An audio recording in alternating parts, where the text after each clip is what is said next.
총을 쏘고 있는 자세야 지금. 그래? 총을 안고 있는 자세야. 지금 총 사격을 하면서 돌아가신 거지. 유전자 감식을 해. 감식을 해가지고 드디어 70년 만에. 찾았어 그래도. 70년 만에 그 유전자 감식을 통해서 찾은 거야. 두 딸을 둔 아빠가 총을 부여잡고 돌아가신 거야. 5살 딸이 75세 할머니가 되어가지고 만났어. 그런 생각이 드는 거야. 어느 가정에선 어떤 딸이 아버지를 잃어버리고 만든 세상 속에 내가 살고 있는 거잖아. 너무 미안한 거야. 어느 가정의 불행이 나의 생존과 연결되고 있다는 사실이 너무 미안한 거야. 이분들 12만 명, 이분들을 모두 가족품으로 돌려드리는 것, 그게 대한민국이란 나라가 존재하는 이유가 아닐까. 성명, 최태성, 장혜원, 이정현. 첫 번째 이제 항목의 공통점이라고 있는데 공통점은 슬기로운 한국사 생활이라고 해놨어. 태성이야말로 한국사 뗄 수가 없는 그런 사람이고 예언이랑 정현이는 어떤 한국사 생활을 보내고 있는지 우리가 좀 알 수 있을까? 예원이가 그러면 한능검 1급을 한능검이 뭐야? 한 번에 딱 딴 거야. 한국사 능력 검정 시험 맞나? 한국사 능력 검정 시험이라는 그 시험이 있잖아. 근데 사실 내가 이거를 딸 생각은 처음에는 없었어. 근데 우리가 이제 프로그램을 같이 하면서 MC가 나랑 조나단, 김동현 이렇게.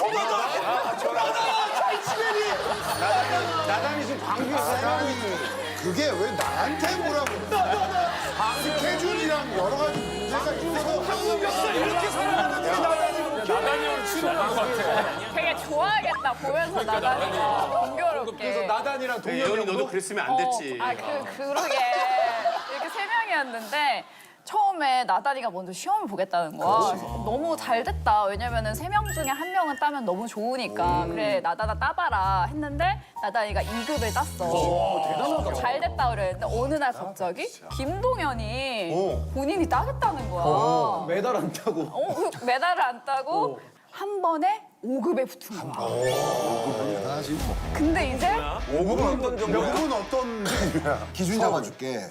6급 초등학생들, 5급 중학생들, 4급 고등학생들, 3위 1급 성인들. 근데 그 중고등학생만 해도 엄청 어려울 거 아니야. 어렵지. 근데 그래서 동현이가 그 현장에 가서 이렇게 교실에서 시험 보거든. 다 초등학생 사이에서 본인 혼자 성인이 그 체력이 덩치도 엄청 큰데. 대견하다. 근데 이거를 그냥 기대를 안 했는데 한 번에 붙었는데 그거 어떡해. MC 3명 중에 2명이 지금 합격을 한 특히 상황인 너는 또 거야. 똑똑한 애인데. 진짜 거의 나는 약간 똑순이로 나오는데 그러니까. 이제 쪼임이 오기 시작했지. 쪼임이 오기 시작한 거야. 이거 안 딸 수 없게. 근데 태성이가 옆에서 너무 미웠던 게 예원이는 무조건 1급이지. 야, 저 바람잡이. 안 내어주는 거지. 그리고 1급 아니면 말도 꺼내지 마. 이렇게 압박이 심해가지고 나 수능 보듯이 공부하고 2달 동안 친구도 안 만났어. 아니 생각을 해봐. 지금 예원이잖아. 솔직히 얘기하면 내 마음은 만점이었거든. 진짜 독하다. 얘 선생님도 가신다는 얘기야 지금. 예원이니까 내가 만점 받아야지. 근데 한 개를 틀려왔어. 근데 이게 사실 좀 개의치 않았던 거는 당연히 이게 정답이라고 생각하고 골랐던 거여가지고 막 끝까지 고민했다가 틀리면 좀 아쉽잖아. 그렇지는 않아서 괜찮았어. 그 만점은 실력이 좋아서 만점을 받는 게 아니야. 왜냐면 50문항 중에서 3문항 무조건 킬러 문항이야. 그러니까 운이 좋아야 돼. 만점은 실력 그러면은 더하기 서경석은 운빨이다. 서경석은 운빨 투성이. 아니 거기 만점짜리야. 같이 출연하는 한번 경석이 그 기사가 크게 됐잖아. 서경 만점인데. 맞아가지고. 아 그럼 태성아 사기꾼들 같이 하는 장훈이도 봐야 되는 거 아니야? 아니 1, 2급 이 형 최소 2급은 나올걸? 봐야겠다, 봐야겠다. 나는 MC가 자격이 있어야지. 자격증은 없지만 다 자격이 있어. 역사를 정말 너무 좋아. 아 그건 알지 우리가. 사랑하는 사람으로서 나가는 거고. 그런 거지. 자훈아, 내가 교재 보내줄게. 해보자. 우리 교실에도 자격증 나오는 거야? 아, 그 정현이가 근데 광복절 경축식에서 애국가를 불렀다고? 아까 가창력이 그 정도는 아니는데. 사랑하지 말 걸 그랬나 봐요. 가창력이 좋진 않은데. 아 지휘하시는 분이네. 맨 왼쪽에. 오, 같이 단체로. 야, 가슴이에요.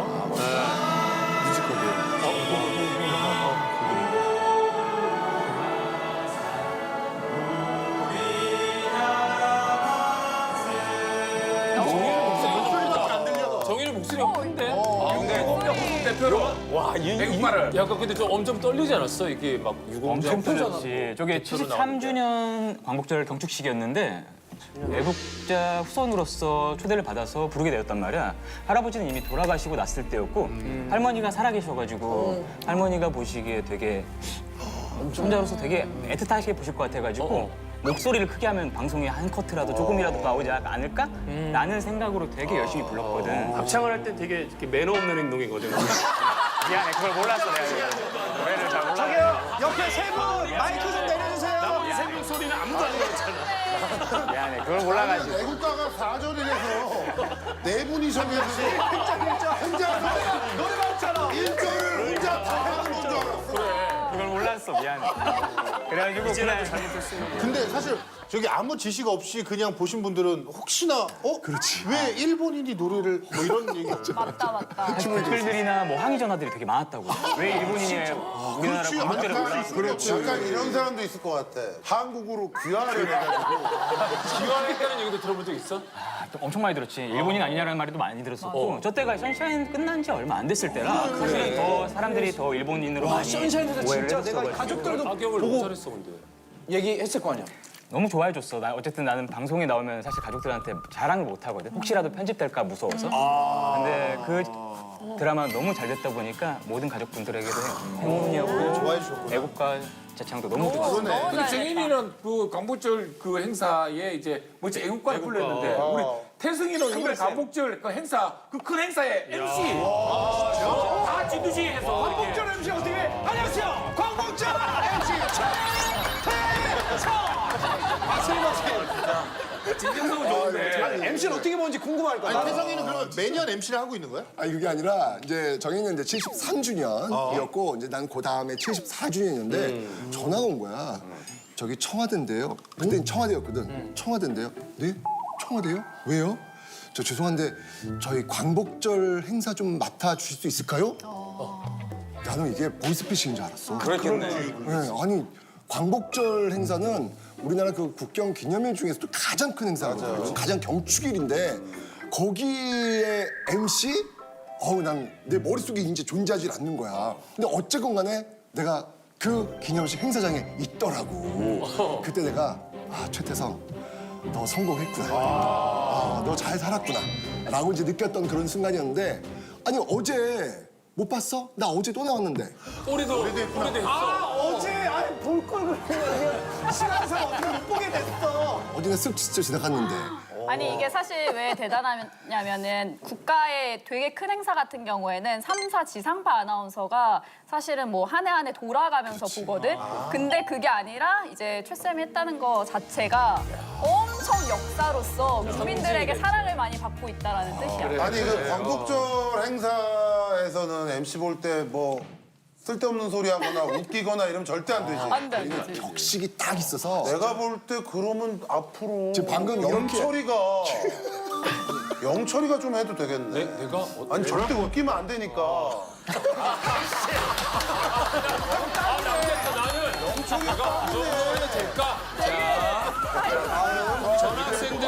전학생들 두 번째 공통점은 나란 일을 하는 사람들이라고 해놨어. 설마 이게 나란 일이면 태성이가 요즘에 뭐 어떤 거 나란 일 드디어 출마하는 거야 이제.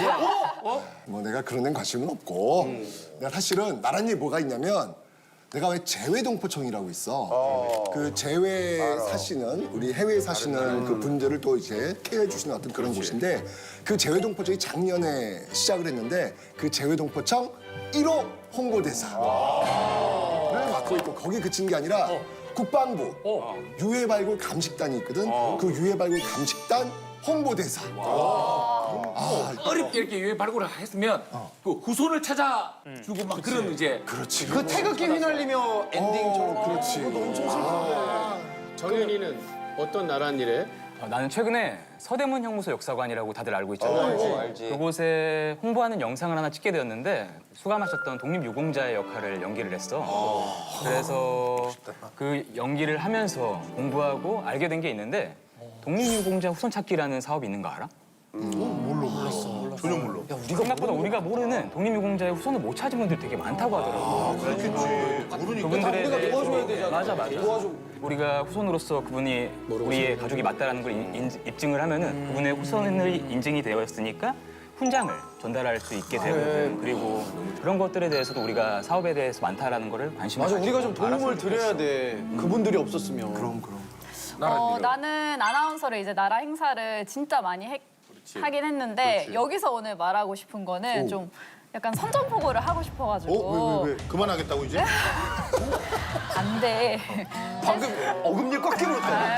근데 회사하고도 사실 얘기를 하지 않았는데 나는 이거를 너무 하고 싶어가지고 직접 내가 나라 SNS에 메시지를 보낸 적도 있어. 진짜? 그러니까 나의 가장 잘하는 게 목소리고 녹음하는 거잖아. 나는 이런 거를 재능 기부를 하고 싶으니 혹시 필요한 일이 있으면 편하게 연락 주세요라고 메시지를 남겼더니 너무 감사하다고. 어떤 거야? 역사 관련 모든 영상 난 사실 상관이 없으니까 내레이션 좀 재능 기부 하고 싶어가지고 멋있다.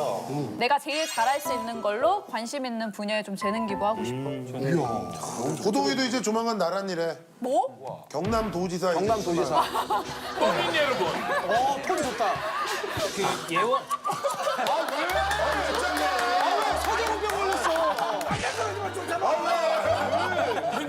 얘기도 못해. 이거 첫 번째 공약. 이거 차이니스 얘기. 이거 두 번째 공약. 이거 나 나간다고. 진짜 나간다고? 아니 방금 진짜 아니 근데 예원이는 원래 그러면 역사에 관심이 있었던 거야? 방송을 하면서 이렇게 좀 흥미가 생긴 거야? 나는 그냥 정말 우리 수능 볼 때 국사 공부하는 정도의 지식만 사실은 부끄럽지만 그 정도로 알고 있었어. 근데 프로그램을 하다 보니까 내가 매주 수업을 들으면서 좀 역사에 대한 생각이 확실히 바뀐 케이스여서 세 명의 MC 중에서 제일 좀 성장한 사람을 꼽으라고 하면 난 나를 얘기하거든. 거기서 별명도 한국사 언니. 한국사 언니로. 그래서 이 역사에 대한 관심이 높아지다 보니까 일단 내가 휴가를 가면은 거기서 안 보이던 팻말들이 보이기 시작하는 거야. 역사 박물관, 뭐 기념관, 생가 이런 게 보여서 늘 가다가 보이면 나는 꼭 들어가거든. 근데 여기에 되게 장점이자 아쉬운 점이 뭐냐면 한 번도 입장료가 3,000원 이상이었던 적이 없어. 좀 싸. 그러니까 되게 중요하고 보존되어야 될 공간인데 물가가 다 올랐는데도 거기 그렇게 싸? 3,000원을 넘긴 적이 없어. 그러니까 그게 되게 전 세계적으로도 박물관이나 기념관이 그렇게 싼 케이스는 드물다라고 하더라고. 그래서 그런 곳을 꼭 방문하면 좋을 것 같고. 아무래도 많은 사람들이 이용하려고 맞아. 나라에서 보존도 잘 돼 있고. 해주는 거겠지. 입장료보다 사실 더 중요한 건 돈이 문제가 아니라 진짜 많은 분들이 그 박물관에 방문을 하는 게 중요한 거야. 그렇지. 가서 보시고 좀 느끼시고 하는 게 중요한 거야.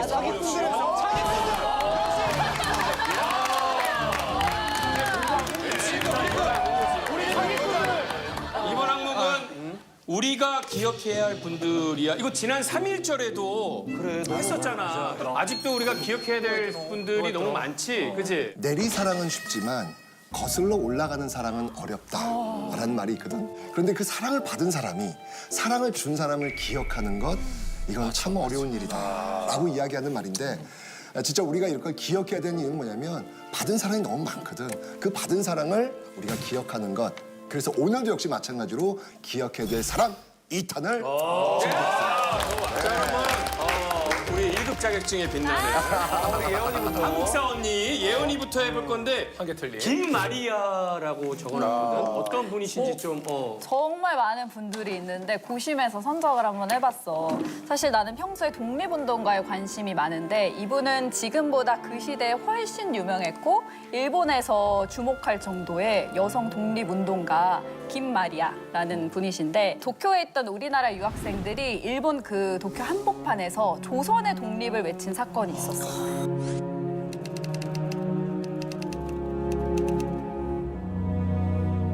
그게 대단한 거지. 대단한 거지. 그러니까 대단한 건데 이게 28 독립선언이라고 알려져 있는데 이게 주동했던 사람들의 대부분 남자로 기억하는 분들이 많은데 그 중에 한 분이 또 김마리아 선생님이셨거든. 당시에 정말 큰 역할을 하신 게 이거를 일본에서 했다라는 걸 일단 조선에도 알려야 되잖아.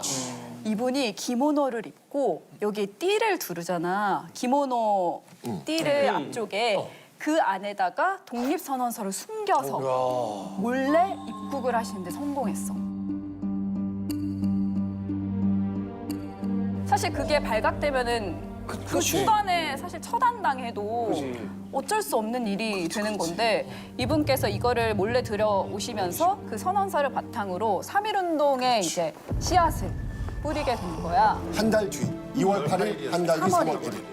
그래서 만세운동도 하시고 독립운동 자금도 모으시고 그 과정이 발각되면서 잡혀서 고문을 당하시고 이걸 반복했는데 그러다 보니까 이 고문의 여파로 정말 안타깝게 광복 딱 1년여 전쯤에 세상을 떠나게 되시는데 도산 안창호 선생님이 이분에 대해서 이런 말을 하셨어.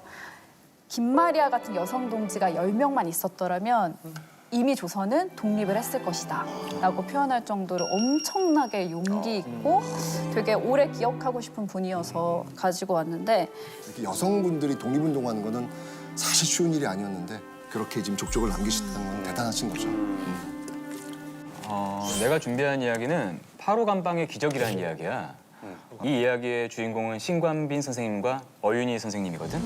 둘이 나오고 있는데 내가 최근에 서대문연구소 역사관에서 영상을 찍었다고 했잖아. 그 영상을 찍으면서 기억하게 된 이름이 신관빈, 어윤희 선생님이거든. 이분들의 이름은 처음 들어보지? 처음 들어봐. 보통 여성 독립운동가로 생각하면은 우리가 3.1운동 때 유관순 열사를 생각을 많이 하잖아. 근데 이분들도 3.1운동을 주동했다는 이유로 서대문연구소에 수감되셨다고 해. 내가 맨 처음에 제목으로 말했던 8.5 감방의 기적이라고 얘기했잖아. 그 이유가 유관순 열사와 같은 여옥사 8.5 감방에 같이 수감이 되셨다고 해. 그 모진 고문과 열악한 상황에서도 옥중에서 막 노래를 만들면서 그 상황들을 이겨내고 서로 용기를 북돋아 주었다고 하거든. 그 노래가 훗날의 음원으로 나왔다고 해. 한번 그 노래도 한번 들어볼까?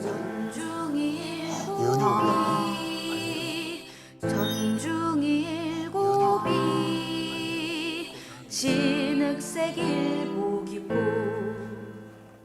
두 무릎 꿇고 앉아 주님께 기도할 때 접시 2개 콩밥덩이 창문 열고 던져줄 때 피눈물로 기도했네 피눈물로 기도했네 피눈물로 기도했네 대안이 살았다 대안이 살았다 산천이 동하고 바다가 끓는다 에헤이 네 에헤이 네 대안이 살았다 대안이 살았다